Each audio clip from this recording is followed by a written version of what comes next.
Let's go across to the other side of the U.S. Yeah, from Canadians to Americans. Yes, Washington, D.C. last night, State of the Union, and I don't know if you've heard, it's an election year in the United States, so kind of a big speech last night for President Joe Biden. A lot of people were watching the energy of the 81-year-old current president. Mistakes were going to be pounced on quickly by some. Not only was the energy a little better than some people thought, but when it came to the issue of the overturning of Roe versus Wade in the states back in 2022, with the Supreme Court, you can see there in the front row, that was a 5-4 vote to overturn Roe versus Wade and restrict abortion rights in the states a couple of years ago. Joe Biden did not pull a single punch with the Supreme Court right there. Listen to this. It's a decision to overturn Roe v. Wade. The Supreme Court majority wrote the following, and with all due respect, justices, women are not without electoral power. Electoral or political power. You're about to realize just how much you've brought it up.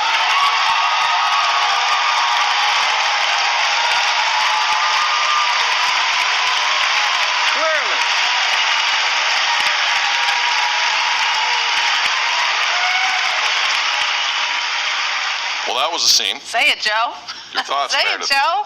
Well, you know, I think this was clearly a very important time for him to come out with that type of energy and that type of, forethought and commitment, all those things that people have been kind of razzing him for.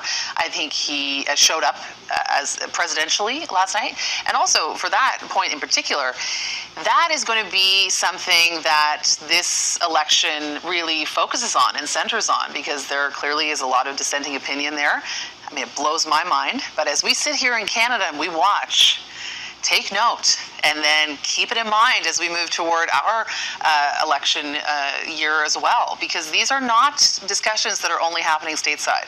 And especially as we sit here on International Women's Day, when people are coming for our bodies, they're not just stopping at women's bodies. This is something that is about control, and we need to really stay awake to it.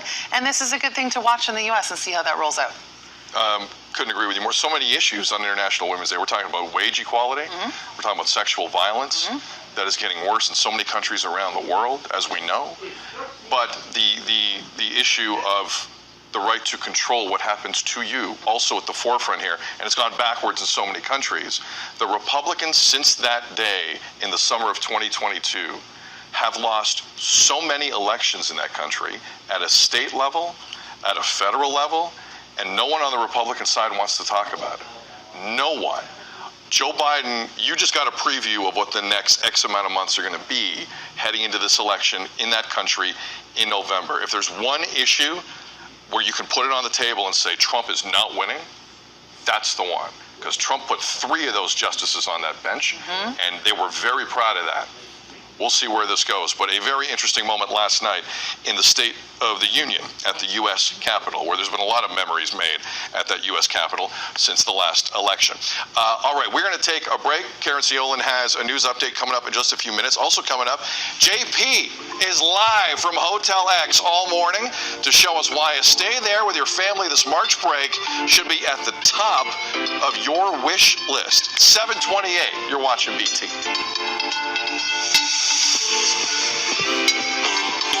It's